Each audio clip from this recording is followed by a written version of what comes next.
Hello class 10 students, welcome to our YouTube channel mobile वाला teacher 24।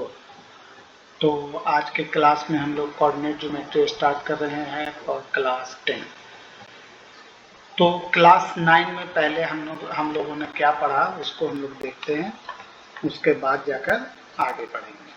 तो class 9 में हमने सीखा कि किसी भी प्लेन को 4 पार्ट में डिवाइड कर सकते हैं ना। ठीक है, किसी भी प्लेन को, मान लो ये स्क्रीन प्लेन है, तो इसको हम लोग 4 पार्ट में डिवाइड कर सकते हैं।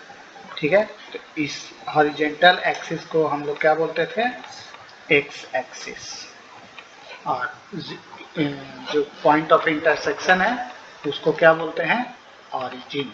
क्या बोलते हैं, ऑरिजिन। ठीक है, और जो लाइन इस पर वर्टिकल रहता है उसको वाई एक्सिस बोल सकते हो आवाज से। इधर वाले को नेगेटिव एक्स एक्सिस और नीचे वाले को नेगेटिव वाई एक्सिस। ठीक है, और एक्स और वाई कोऑर्डिनेट को कंबाइन कर हम लोग क्या बोलते हैं, क्योंकि एक्स एक्सिस पर भी 0, वाई एक्सिस पर भी 0, this point is called starting point या सोर्स पॉइंट या ऑरिजिन। ठीक है, अब ये 4 जो पार्ट डिवाइड हुआ इसको हम लोग क्या बोलते हैं, फर्स्ट क्वाड्रेंट,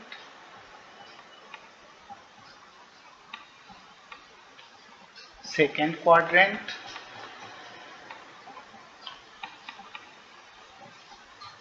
थर्ड क्वाड्रेंट,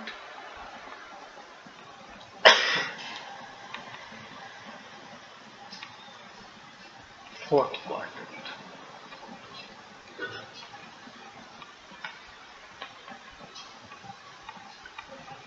हम लोगों ने देखा कि इसमें किसी भी पॉइंट को हम लोग ऑर्डर्ड पेयर में रिप्रेजेंट करते हैं, इसको बोलते हैं ऑर्डर्ड पेयर, है ना। इस तरीके से लिखते हैं तो इसको बोलते हैं ऑर्डर्ड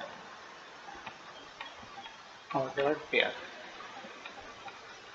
जिसमें एक्स को एब्सिस का और वाई को ऑर्डिनेट बोलते हैं। ठीक है, और दोनों को कंबाइंडली हम लोग क्या बोलेंगे, कोऑर्डिनेट।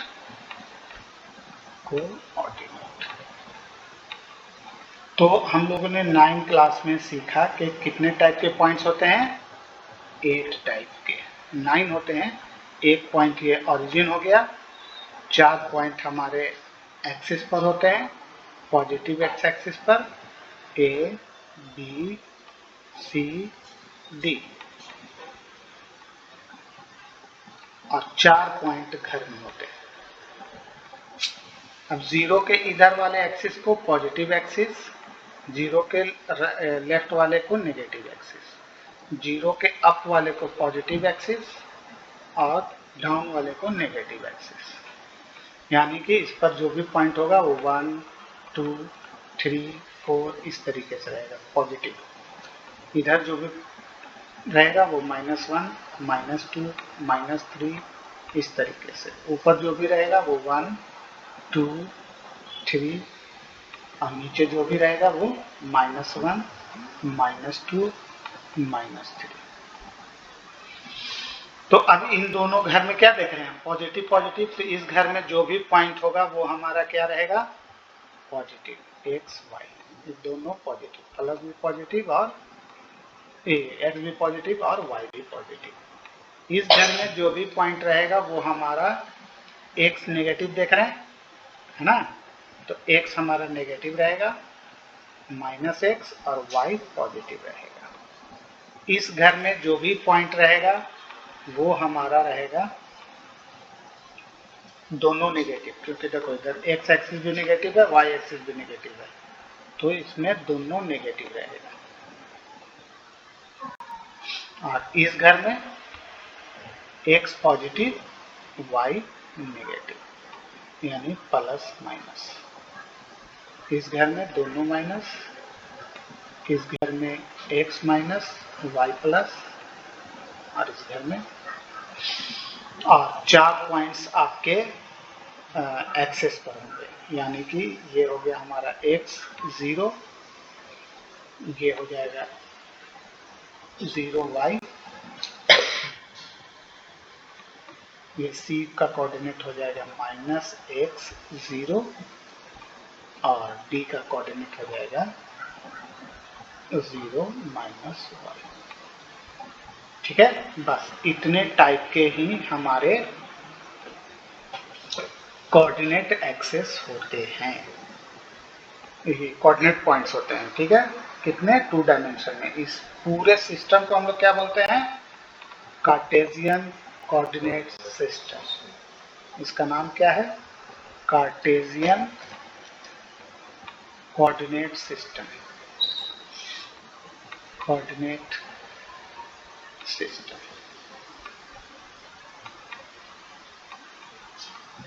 ठीक है, जिसमें पॉइंट्स को हम लोग एक्स वाई के फॉर्म में रिप्रेजेंट करते हैं, plus minus X plus minus Y ना, या तो प्लस होगा दोनों, या दोनों माइनस होगा, या एक प्लस एक माइनस होगा। ठीक है, यहां तक हम लोगों ने क्लास 9 में पढ़ा। अब क्लास 10 में कहता है कि आप 2 पॉइंट्स के बीच डिस्टेंस निकालो ना। सबसे पहले हम लोग क्या देखेंगे? Distance formula. क्या देखेंगे? सबसे पहले डिस्टेंस। तो अब हम लोग सबसे पहले देखने जा रहे हैं डिस्टेंस फ्रॉम ऑरिजिन। लिखो हेडलाइन, तो distance of a point from origin. Distance of a point from origin.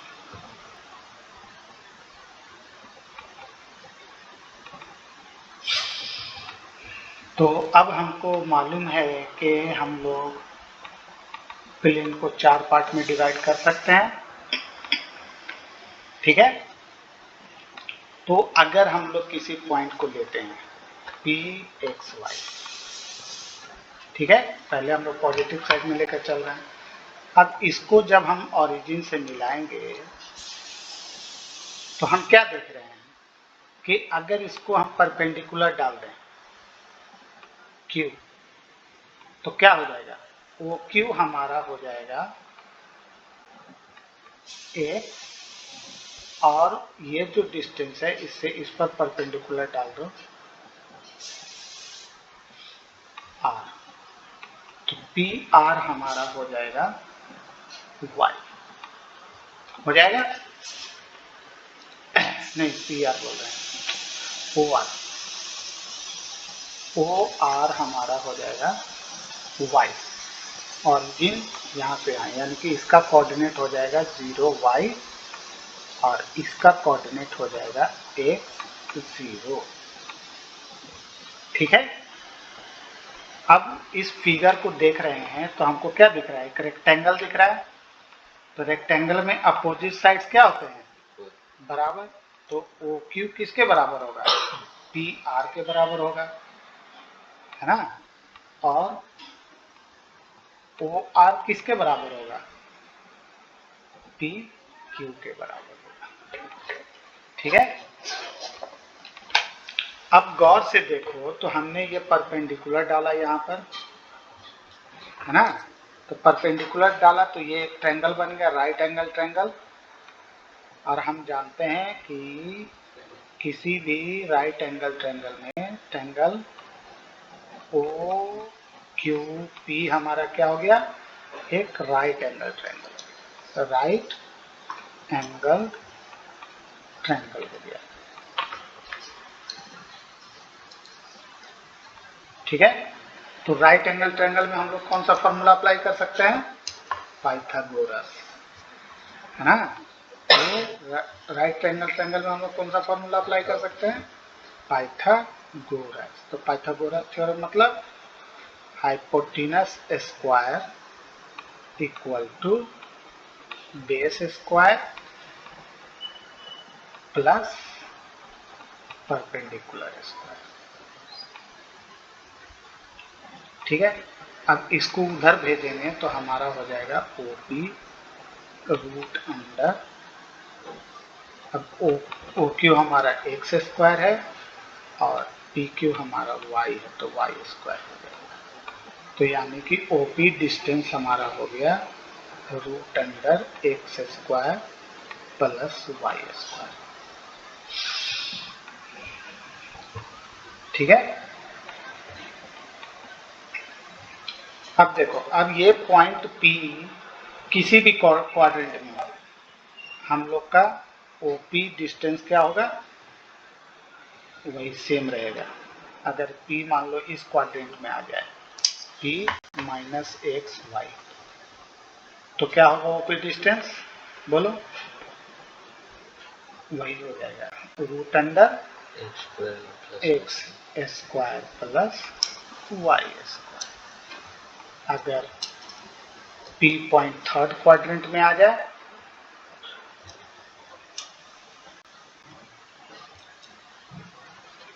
तो इस केस में भी हमारा OP क्या रहेगा, root under X square plus Y square. इसका मतलब है कि पॉइंट्स के कोऑर्डिनेट के पोजीशन से उसको कोई मतलब नहीं है, बस वहां से उसका डिस्टेंस कितना है इससे मतलब है। अगर यही पॉइंट फोर्थ क्वाड्रेंट में आ जाए P, तो इस घर में कोऑर्डिनेट चेंज हो जाएगा इसका x माइनस वाई, लेकिन लेंथ क्या रहेगा, वही रहेगा X square plus Y square. ठीक है, तो ये हम लोग देखिए कि ओरिजिन से अब कोई भी पॉइंट देगा तो आप डिस्टेंस आराम से बना सकते हो। तो बताओ distance of a point from origin, question लिखो, बताइए कितना होगा। Distance of a point from origin 3, 4, कितना होगा,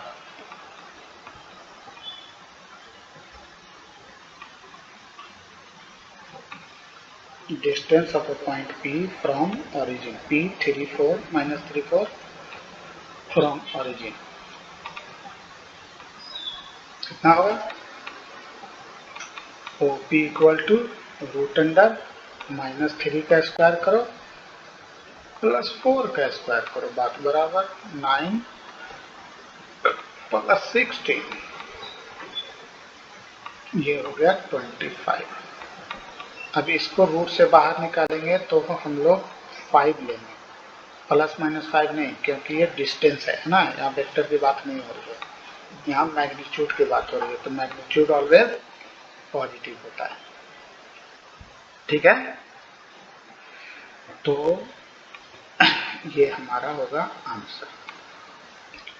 ये तो हो गया। अब आइए डिस्टेंस फॉर्मूला फॉर 2 पॉइंट्स देखते हैं। Distance formula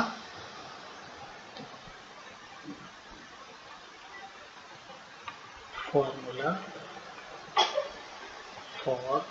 2 points.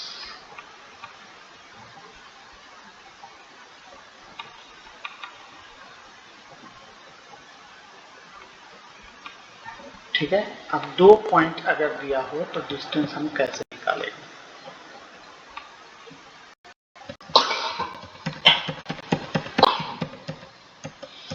सपोज करो 2 पॉइंट दिया हुआ है,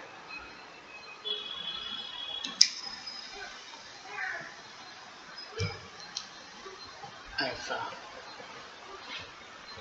एक यहाँ दिया हुआ है, मान लो एक यहाँ दिया हुआ है और एक पॉइंट यहाँ दिया हुआ है।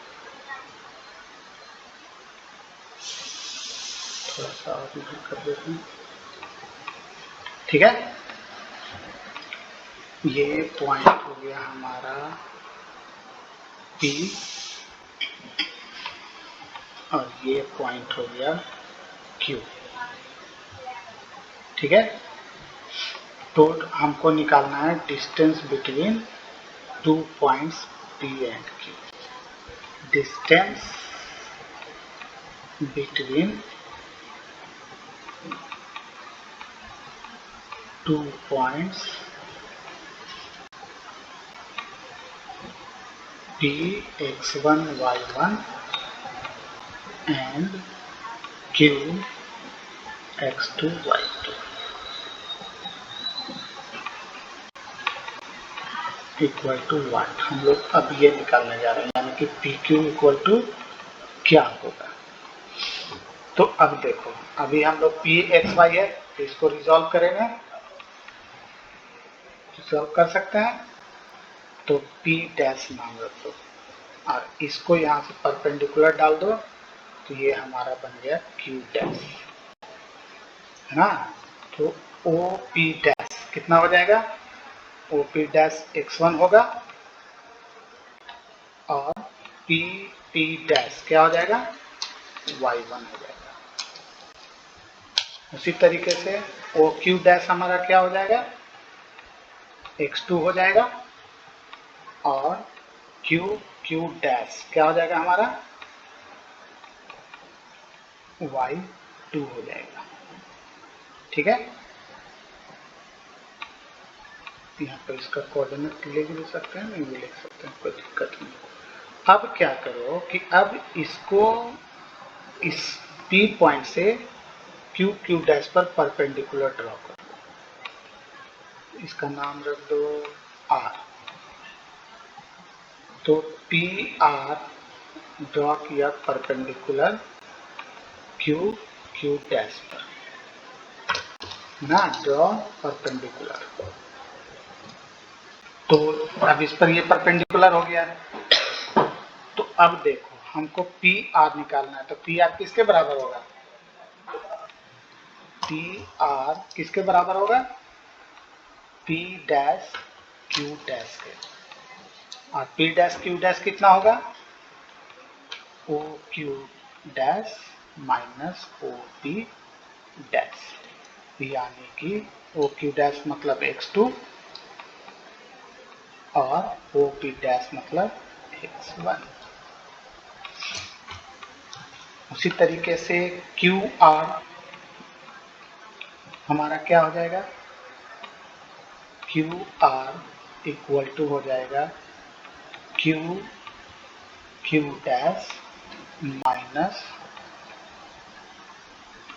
पी पी डैश होगा, तो आर क्यू, लेकिन ये दोनों बराबर है इसलिए हम लोग पी पी डैश रख देते हैं डायरेक्ट, लंबा करने की कोई जरूरत नहीं है। y2 माइनस y1, ठीक है। तो अब ये चूंकि ये राइट एंगल ट्रायंगल है ना, तो ट्रायंगल पी आर क्यू हमारा क्या हो गया, is a right angle triangle, is a right angle triangle. तो राइट एंगल ट्रायंगल है, तो इसमें हम लोग पाइथागोरस थ्योरम लगा सकते हैं आराम से। तो क्या हो जाएगा, पी क्यू हमारा हाइपोटेनस हो जाएगा, ये वाला है ना, ये पी क्यू हमारा क्या हो जाएगा, हाइपोटेनस, ये बेस, ये परपेंडिकुलर। तो पी क्यू स्क्वायर हम लोग लिख सकते हैं, स्क्वायर ना लिखकर इधर रूट लगा दो, तो हो गया P R square plus Q R square. और पी आर की वैल्यू हमने क्या निकाल कर रखी है, x2 माइनस x1 का whole square plus y2 minus y1 का होल स्क्वायर। तो हमारा निकल गया पी क्यू डिस्टेंस फार्मूला, इसको क्या बोलेंगे, डिस्टेंस फार्मूला।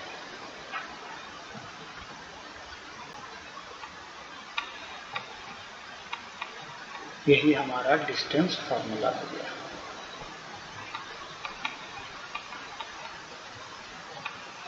है ना। तो डिस्टेंस बिटवीन 2 पॉइंट इज अब हम लोग क्या लिखेंगे, इसको डायरेक्ट हम ऐसे लिख सकते हैं, the distance between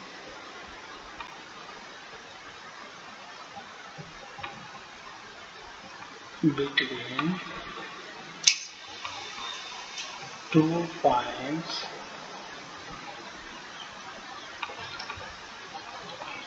P x1 y1 and Q x2 y2 is कितना हो जाएगा, रूट अंडर, देखो x1 माइनस लिखो x2 या x2 माइनस x1 बात बराबर है, x1 माइनस x2 का whole square plus y1 minus y2 का होल स्क्वायर, है ना। ऐसे भी लिख सकते हैं या ऐसे भी लिख सकते हैं, आपको जैसे याद रखना है वैसे याद रखें, उससे कोई फर्क नहीं पड़ता है रिजल्ट पर, ठीक है।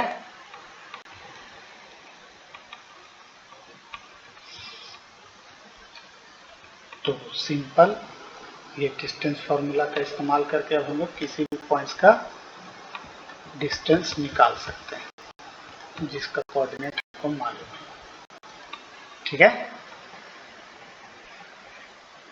अब लिखिए find the distance between, find the distance between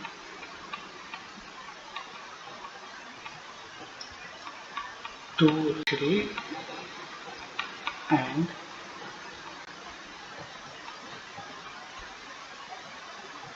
4, -2।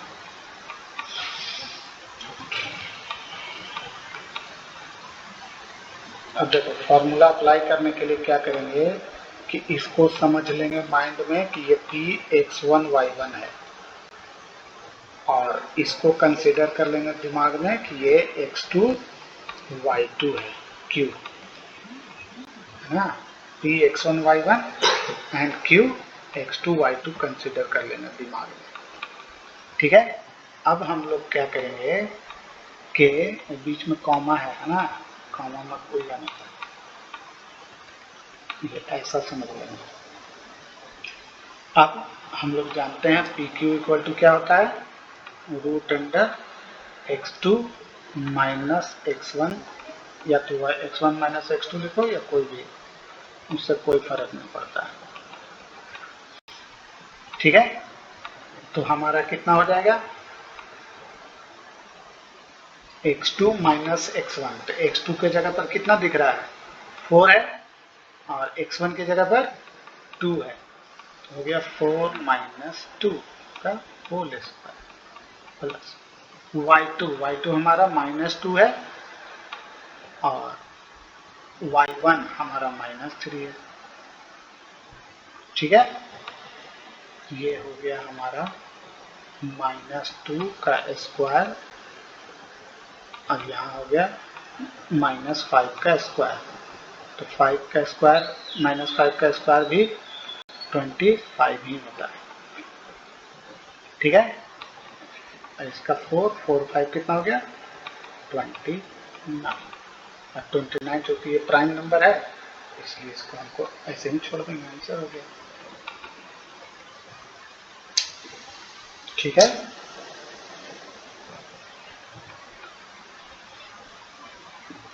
अब आइए मिड पॉइंट फार्मूला, ये चलो सेक्शन फार्मूला अगले क्लास में करेंगे, ठीक है।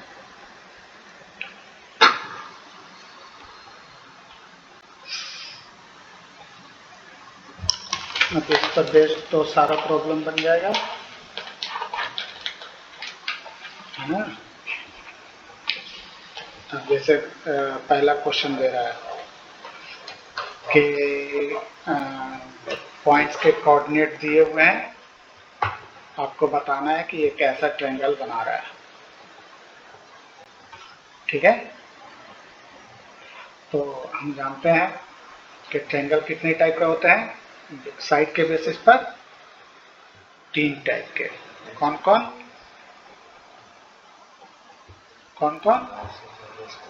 आइसोसेलेस ट्रायंगल, इक्विलैटरल ट्रायंगल और स्केलेन ट्रायंगल, है ना। तो अगर तीनों साइड बराबर होगा तो इक्विलैटरल, अगर दो साइड बराबर हुआ तो आइसोस्केल्स, है ना। और अगर तीनों साइड एक दूसरे से डिफरेंट रहा तो हम लोग कहेंगे कि ये हमारा स्केलेन है, ठीक है। और ये याद रखने का कि कंडीशन दो तीन पॉइंट्स मिलकर एक ट्रायंगल बनाएंगे कब, जब किसी दो का सम, है ना, वो तीसरे साइड से ज्यादा हो जाए। Sum of two side is equal to third side, then they form a triangle, ठीक है। क्योंकि देखो 3 पॉइंट कोलिनियर होंगे। कोलिनियर कब होंगे?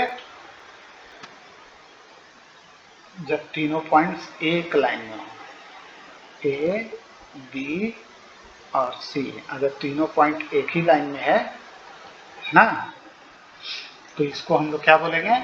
कोलिनियर। क्या बोलेंगे? कोलिनियर, ठीक है। यानी कि A C plus C B equal to A B. ये क्लास 9 में पढ़े थे ना, एक्सियोम चैप्टर 5। अगर ये होगा तो तीनों पॉइंट्स क्या हो जाएंगे? कोलिनियर, है ना। और अगर दो का सम तीसरे साइड से बड़ा हो जाए, A C plus C B greater than A हो जाए, ए बी हो जाए, तो इसका मतलब ये पॉइंट यहाँ पर नहीं होकर कहीं ऊपर है ना। इसका मतलब ये पॉइंट कैसा है? इधर है, या तो इधर है सी, या तो इधर है सी। अब ये दोनों में से किसी भी साइड होगा तो ये ट्रायंगल फॉर्म करेगा, है ना। तो ऐसे सवाल में हम लोग इसी कॉन्सेप्ट का इस्तेमाल कर सकते हैं।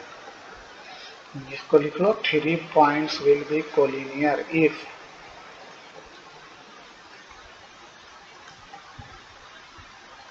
ए सी प्लस सी बी बराबर ए बी। या ऐसा है, 3 केस हो सकता है ना, किसी को भी मान सकते हो। इसको ए मान लो, इसको बी मान लो, इसको सी मान लो। तो इसमें क्या हो जाएगा? A B plus B C बराबर ए सी। या उल्टा पुल्टा कुछ भी करके बस ख्याल रखना है कि इन दोनों का सम, है ना, इसके सम के बराबर होगा तो कोलिनियर होगा, है ना। If sum of two sides is greater than third side, then it forms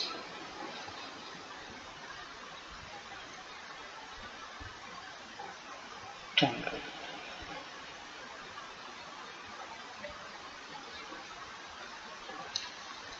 If sum of two distance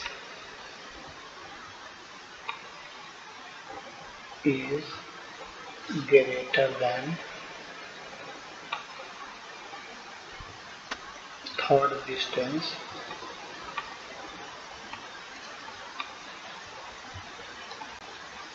then they form triangle.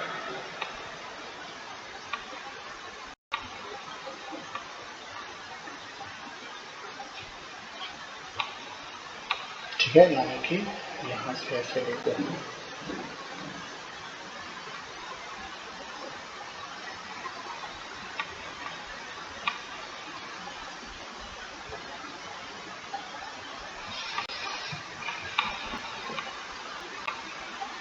ठीक है, उम्मीद करते हैं कि तुम लोग को समझ में आएगा, है ना। इसको अच्छे से समझो, लाइक करो, शेयर करो, सब्सक्राइब करो, ठीक है। कमेंट करो, लाइक शेयर एंड सब्सक्राइब,